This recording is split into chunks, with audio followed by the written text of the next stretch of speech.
Welcome back. आज हम discuss करेंगे प्रॉक्सी के बारे में। ठीक है, प्रॉक्सी जिसे हम हिंदी में प्रतिपुरुष कहते हैं। प्रतिपुरुष का मतलब एक तरह से कह लीजिए कार्बन कॉपी। यानी कि जब कोई प्रपत्र आपके पास होता है और उस प्रपत्र को आपको कई जगह लगाना होता है, तो जाहिर है वो ओरिजिनल प्रपत्र हर जगह नहीं लगाया जाता है। उसकी जगह उसका प्रति कॉपी यानी कि कार्बन कॉपी अन्य जगह लगाई जाती है। ठीक है, तो वो प्रति कहलाती है, कार्बन कॉपी कहलाती है। इसी तरह से जब कंपनी की सभाएं होती हैं तो हर व्यक्ति के पास या सदस्य के पास इतना समय नहीं होता है कि वो कंपनी की सभाओं में स्वयं उपस्थित हो सके।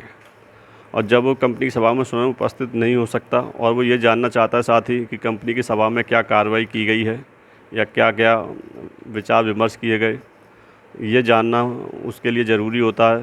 तो इसके लिए वो क्या करता है, अपने स्थान पर किसी अन्य व्यक्ति को सभा में उपस्थित होने के लिए भेज देता है। जब अपने स्थान पर किसी अन्य व्यक्ति को सभा में उपस्थित होने के लिए भेजता है तो उसी को हम प्रॉक्सी कहते हैं।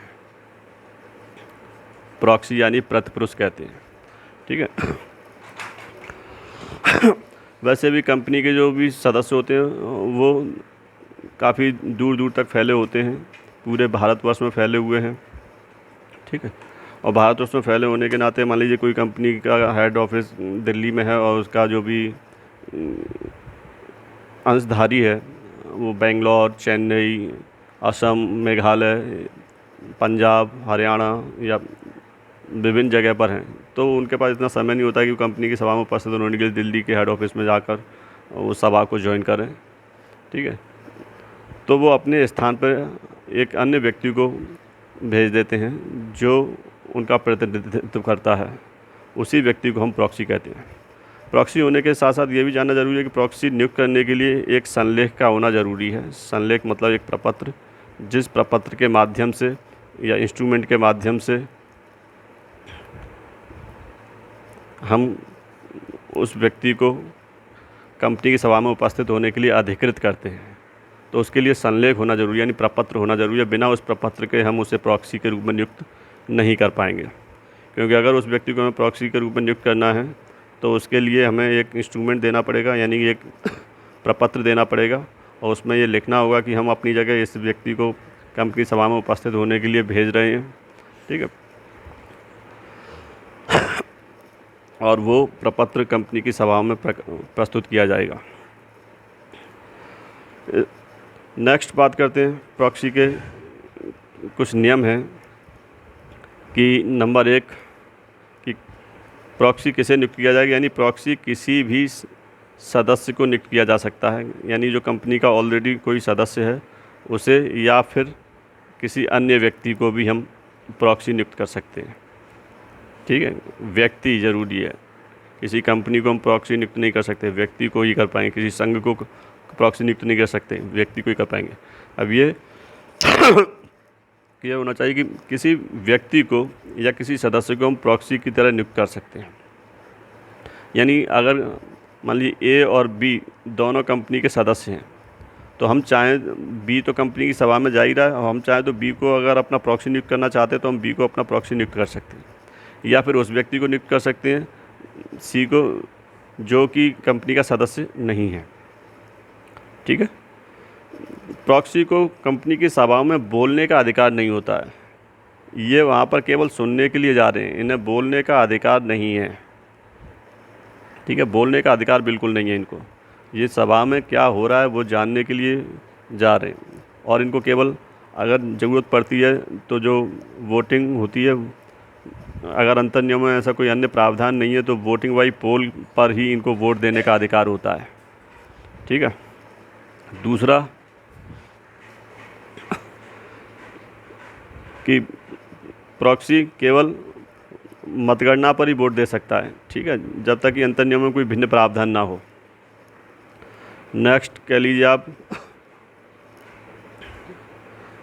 कि जो भी प्रॉक्सी नियुक्त किया जाता है वो लिखित में नियुक्त किया जाना चाहिए और हस्ताक्षर युक्त होने चाहिए। प्रॉक्सी फॉर्म जो है हस्ताक्षरित होना चाहिए। ठीक है, यानी प्रॉक्सी पत्र लिखित होना चाहिए और साथ में हस्ताक्षर युक्त होना चाहिए।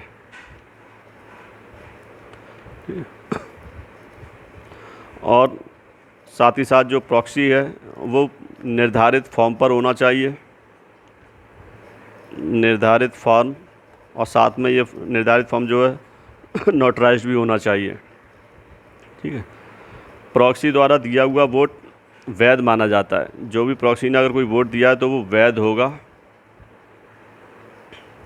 लेकिन इसकी कंडीशन ये ध्यान रखनी है कि मान लीजिए अगर किसी व्यक्ति ने किसी प्रॉक्सी नियुक्त किया है और वो कंपनी की सभा में उपस्थित हुआ और बाद में वो व्यक्ति यानी जो सदस्य था वो मर जाता है, दिवालिया हो जाता है, पागल हो जाता है, या फिर उसने अपनी प्रॉक्सी वापस ले ली है, तो अगर इसकी सूचना कंपनी के पास पर्याप्त समय में पहुंच गई है, ठीक है, पर्याप्त सूचना पहुंच गई है, तो वो वोट वैध नहीं माना जाएगा। ठीक है। लेकिन अगर इसकी सूचना कंपनी के पास नहीं पहुंची है तो फिर वो वोट जो है वैध वोट कहलाएगा। प्रॉक्सी का निरीक्षण,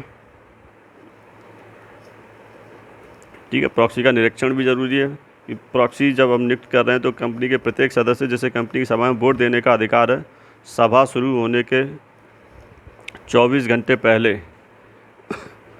या सभा समाप्ति की अवधि के समय में भी या बीच में भी और कंपनी के व्यवसायिक घंटों में भी किया जा सकता है, परंतु उसने प्रॉक्सी के निरीक्षण करने के विचार को कम से कम 3 दिन पहले नोटिस द्वारा प्रकट कर दिया गया हो। इसके अलावा नंबर 6, प्रॉक्सी नियुक्त करने का अधिकार किसको नहीं है। ठीक है। प्रॉक्सी नियुक्ति का अधिकार ना होना, यानी जब तक कोई अन्य नियम लागू ना हो या अंतर नियमों में कोई विरोध के बारे में कोई सूचना ना दी गई हो। नंबर 1 कि जो भी कंपनी है ऐसी कंपनी प्रॉक्सी नियुक्त करने का अधिकार नहीं होता है जो अंश पूंजी वाली ना हो। ठीक है, अंश पूंजी ना हो, यानी जिस कंपनी में अंश पूंजी ना हो वो प्रॉक्सी नियुक्त नहीं करती। अंश पूंजी ना हो, ठीक है, वो प्रॉक्सी नियुक्त नहीं कर सकती। दूसरा, एक प्राइवेट कंपनी का एक सदस्य एक से अधिक प्रॉक्सी को एक ही सभा में उपस्थित होने के लिए नियुक्त नहीं कर सकता। यानी एक से अधिक प्रॉक्सी नियुक्त नहीं किया जा सकता। ठीक है, प्राइवेट कंपनी में।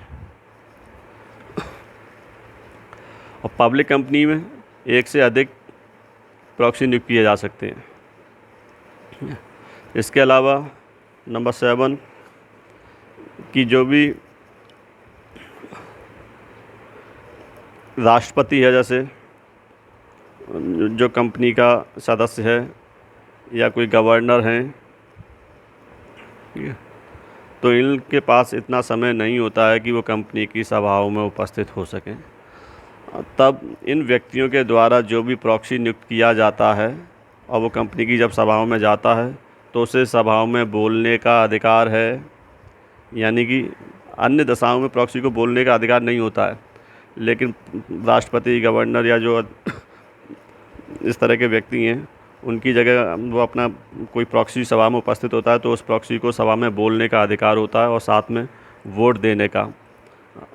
एक सदस्य जिस तरह से कंपनी में वोट दे सकता है उस तरह से इसे वोट देने का अधिकार भी है। हर तरह की वोटिंग करने की पावर इस प्रॉक्सी के पास होती है। ठीक है। दूसरा, 50 से अधिक सदस्यों की ओर से प्रॉक्सी के रूप में कार्य नहीं करता। यानी एक व्यक्ति 50 सदस्यों से अधिक का प्रॉक्सी के रूप में कार्य नहीं कर सकता। ठीक है, एक व्यक्ति को अगर प्रॉक्सी नियुक्त करना है तो वो 50 सदस्यों से अधिक का प्रॉक्सी नियुक्त नहीं किया जा सकता। ठीक है। तो ये कुछ प्रॉक्सी के संबंध में नियम हैं जो कि ज़रूरी होते हैं कि एक प्रॉक्सी को क्या क्या अधिकार हैं या एक प्रॉक्सी किस तरह से नियुक्त किया जाता है। Thank you.